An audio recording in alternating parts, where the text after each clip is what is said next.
guys, thanks for coming back to our Over Busy You Can Too kitchen. Continuing on the sweetie theme, tonight we're going to be making marshmallows. I'm going to do the traditional rosewater marshmallows, but you can do all sorts of flavourings. I'm starting them off with water. If you prefer to, you can start them off with wine, you can start them off, some people do gin and tonic flavour, there's all sorts. As I say, I'm just doing the standard rosewater ones.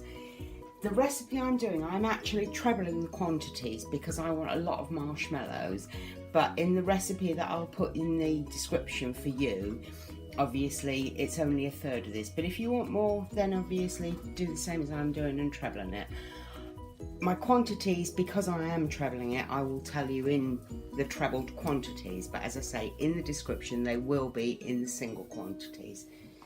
So the first thing I'm going to do, the coating that you have on marshmallows and on Turkish delight is a mixture of corn flour and icing sugar.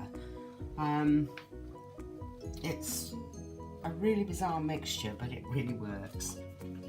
So I want 25 grams of corn flour.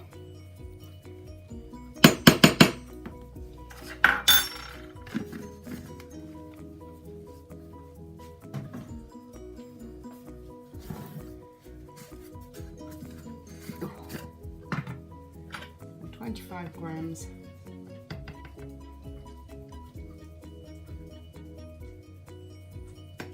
of icing sugar.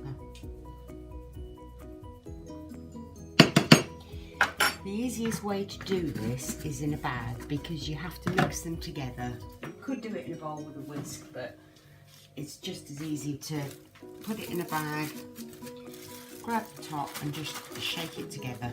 And the first thing I'm going to do with that, here I have a baking tin that I've lined with parchment paper, and I have put some oil on it, but because it's parchment paper obviously it's rolled off and everything, but I need to sprinkle some of the corn flour and caster sugar, icing sugar mix into that. Easiest way to do this is with the flour shaker. I'll actually put a link for these because they're not particularly expensive and they're really handy in the kitchen. And I need to cover that with my corn flour and icing sugar mix.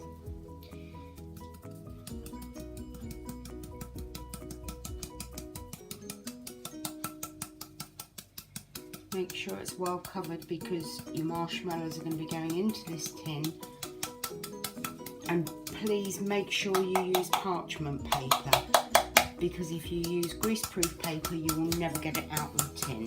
Learn by my mistakes. I'm just going to tie the top on that because these won't actually be set until tomorrow morning, and when they're set I'll just take them and shake them in there, which will coat each individual marshmallow. Put that over there for now.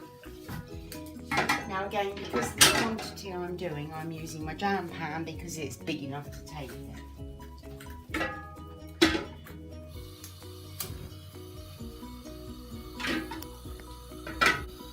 Okay, so in my bowl I'm going to weigh out 3 pounds. In the single quantity it's 1 pound of granulated sugar, just ordinary granulated sugar. In my pan I've just poured a pint of water. Don't forget, as I say, I'm working in treble the quantities that you'll be working in. And I'm going to add my 3 pounds of sugar to that.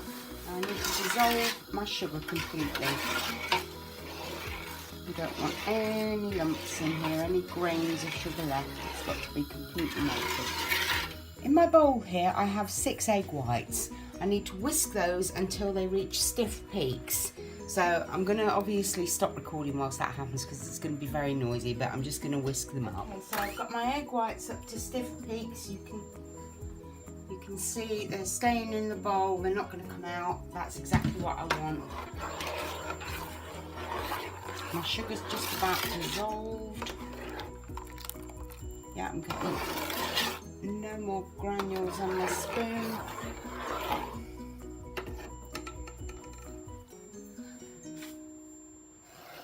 Okay, so my sugar's all dissolved now.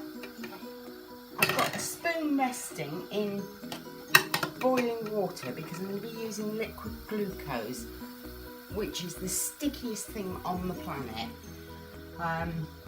The easiest way to do it is to get your spoon hot. I'm going to have it down. Is to get your spoon hot so it comes straight off. I want 3 tablespoons. Oh. Okay, so I've added my 3 tablespoons of liquid glucose to my sugar syrup. Now I need to put my sugar thermometer in. Again, I'll put a link for these. This is something that if you're going to be doing a lot of sweet making, you will need to get because you do use them quite a lot. 126 degrees C. I want it up to 126 degrees C. On my thermometer there are little arrows. This says hard ball. And it's different temperatures that the sugar liquid will do different things at. So as I say, I need it up to 126 degrees. Whilst that's coming up to temperature, I have 3 sachets of powdered gelatin here, and I need half a pint of boiling water. Always add your gelatin to your water, never your water to your gelatin. And I'm just going to tip those 3 sachets in there, and then I'm going to whisk it until my gelatin is completely dissolved. 26 degrees centigrade, which is hard ball on my thermometer. So I need to take my thermometer out now. I'll just rest that on the side, turn my temperature off. Now my gelatin I've dissolved in my jug.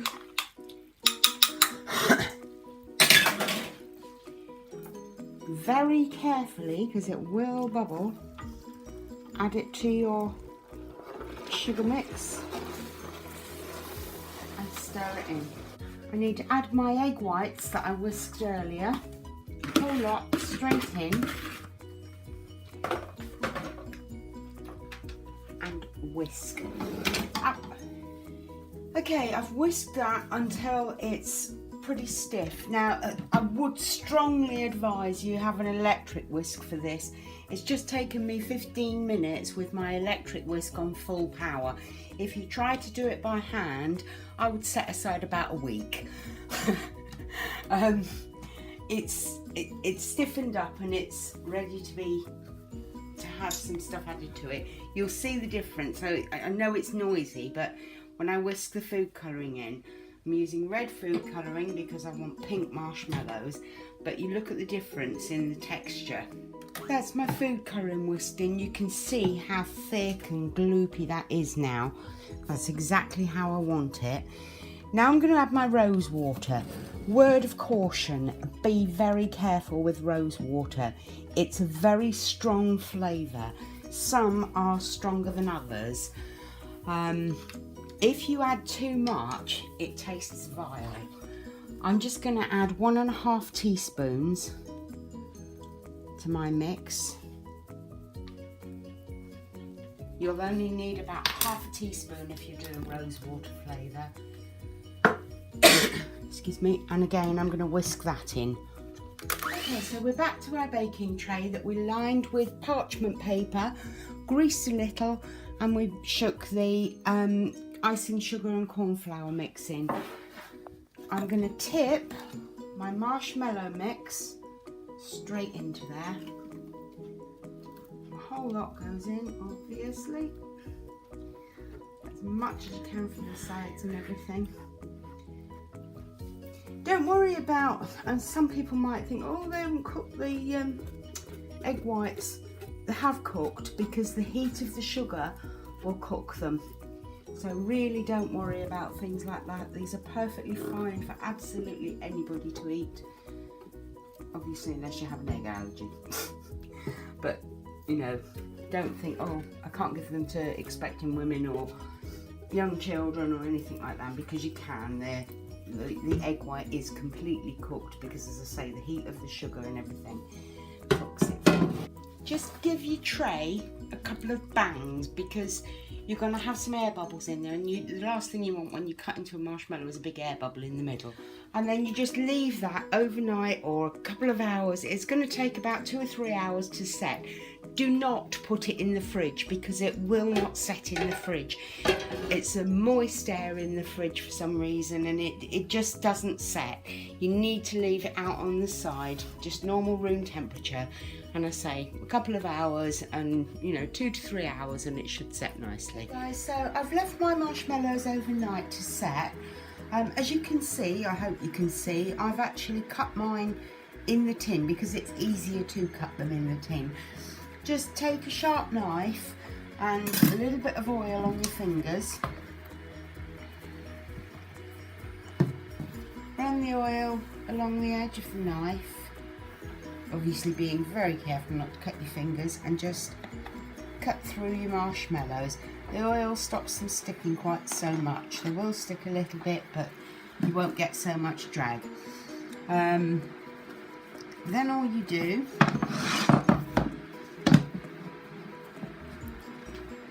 turn them out onto a chopping board.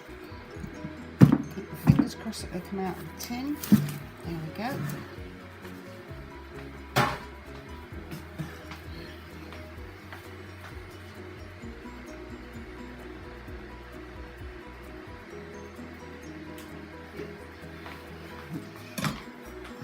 And then very carefully peel your parchment paper back. If it sticks, you'll need your oil on your knife again. It's not going to stick dramatically. Don't do this quickly. It's not a rip the plaster off job. It's a slow and careful job.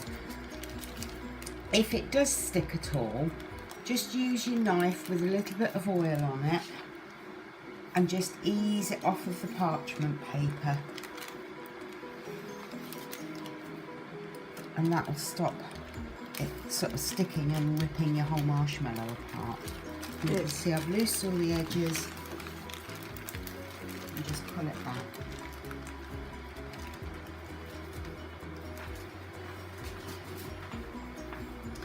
And then it should fairly easily cut away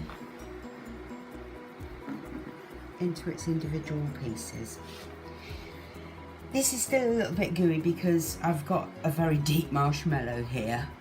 Yours will set quicker, or you can leave it a bit longer. I'm actually going to leave this as it is until this evening. If you think that's too big, in my opinion, it's the law, marshmallows have to be big. You have to have a mouthful of marshmallow. But if you think that's too big, just cut it smaller. You can cut that into another 4 pieces. Now, an icing sugar mixture. Just pop your marshmallow into the bag. Close the bag around it.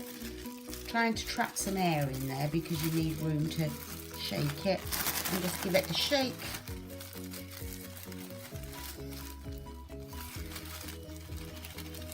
And there you have one big gooey floured marshmallow.